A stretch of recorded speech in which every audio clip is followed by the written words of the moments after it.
हर सच एक कहानी बताता है और हम उन कहानियों को पर्दाफाश करते हैं। जियोपॉलिटिक्स हो, टेक्नोलॉजी हो या दुनिया के छुपे हुए मौज़ूआत। यहाँ हर लफ्ज़ रिसर्च पर बेस्ड होता है, हर एंगल बिना फिल्टर के रखा जाता है। ये वो प्लेटफॉर्म है जहाँ हम सवाल भी पूछते हैं और जवाब भी ढूंढते हैं। Welcome to the hidden chapter 7।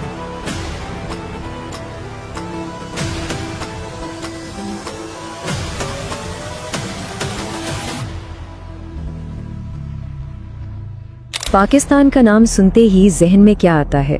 गंदम, चावल, शायद गन्ना।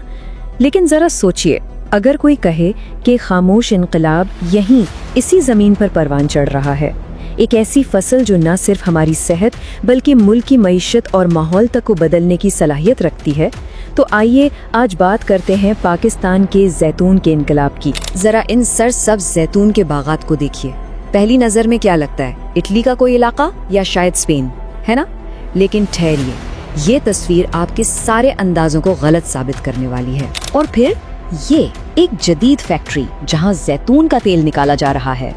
नहीं, ये भी यूरोप में नहीं है।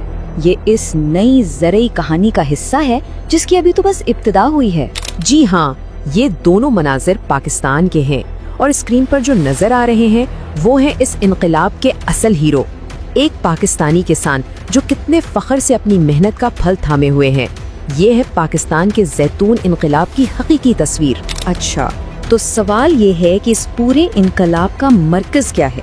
इसका मरकज है इस्लामाबाद में होने वाला नेशनल ऑलिव गाला। और ये सिर्फ कोई मेला या इवेंट नहीं है, ये पाकिस्तान के एक नए ज़रई मुस्तकबिल की पहली झलक है। चलें देखते हैं इसके अंदर क्या है। तो यहाँ कौन कौन आता है? इसे एक ऐसी जगह समझ ले जहाँ इस नए ओलियो इकोसिस्टम के सारे अहम लोग जमा होते हैं। किसान, साइंसदान, बिजनेस करने वाले और हुकूमत, सब एक ही मकसद के लिए एक जगह। और यहाँ सिर्फ बातों से काम नहीं चलता, यहाँ असल नताइज दिखाए जाते हैं। बेहतरीन किस्म के पौधों से लेकर ये जदीद मशीनों तक। और सबसे अहम चीज, ये बोतलें, ये हमारे अपने मुल्क में तैयार शुदा एक्स्ट्रा वर्जिन ऑलिव ऑयल है। और इनके पीछे हैं वो किसान जो आज आलमी मयार की चीजें बना रहे हैं। लेकिन एक मिनट, सवाल तो ये है कि ये सब अचानक से कैसे हो गया? इस इनकलाब की बुनियाद कहाँ है?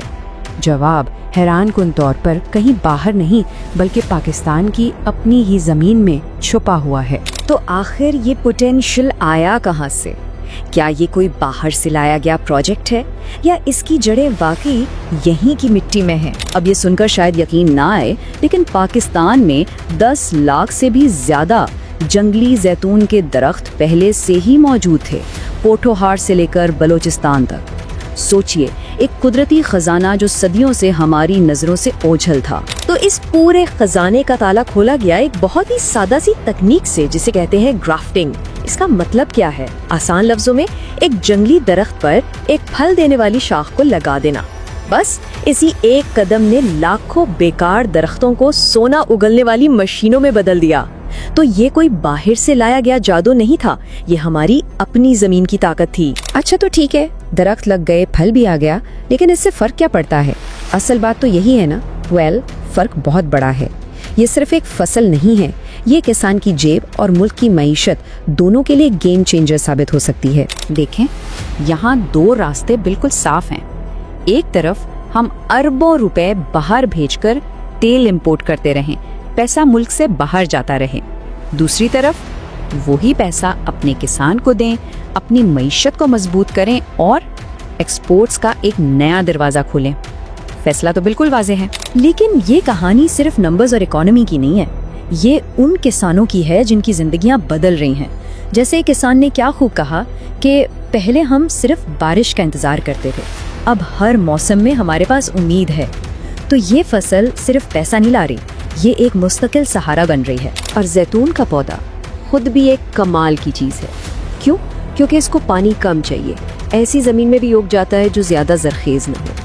और सबसे बड़ी बात, एक बार लगा दें तो 30 से 40 साल तक फल देता है। ये एक फसल नहीं है तो नस्लों के लिए एक इन्वेस्टमेंट है। तो सवाल ये है कि अब आगे क्या? क्या ये जोशो खरोश बस कुछ दिन का है? کیا یہ نیشنل گالا ہر سال بس ایک میلہ ہی بن کر رہ جائے گا، یا یہ پاکستان کو ایک گلوبل برانڈ بنانے کی طرف پہلا قدم ہے؟ تو آخر کار اسے صرف ایک ون ٹائم ایونٹ سے آگے لے کر جانا ہوگا۔ اصل سوال یہی ہے کہ کیا یہ ایک حقیقی پالیسی شفٹ ہے؟ اسے ایک کامیاب قومی حکمت عملی بنانے کے لیے کیا کرنا ضروری ہے؟ اگر ہم دیکھیں کہ اٹلی اور اسپین جیسی زیتون کی سپر پاورز نے یہ سب کیسے کیا، تو ان کی کامیابی کا فارمولا بہت سادہ ہے۔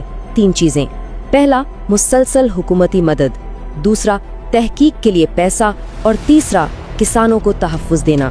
یہی وہ راستہ ہے جس پر پاکستان کو بھی چلنا ہوگا۔ اور سب سے اچھی خبر کیا ہے کہ کامیابی کی بنیاد پہلے سے ہی یہاں موجود ہے۔ ہمارے پاس بالکل صحیح زمین بھی ہے اور اس کے لیے مناسب موسم بھی۔ ضرورت صرف اس سوئے ہوئے خزانے کو پوری طرح سے جگانے کی ہے۔ تو آخر میں یہ اولیو گالا صرف ایک ایونٹ نہیں، یہ اس بات کا پیغام ہے کہ پاکستان صرف مسائل کی نہیں بلکہ موقعوں کی سرزمین بھی ہے۔ اگر اس سفر کو صحیح سمت ملتی رہی تو وہ دن زیادہ دور نہیں جب دنیا کے بہترین زیتون کے تیل کی بوتل پر فخر سے لکھا ہوگا پروڈکٹ آف پاکستان۔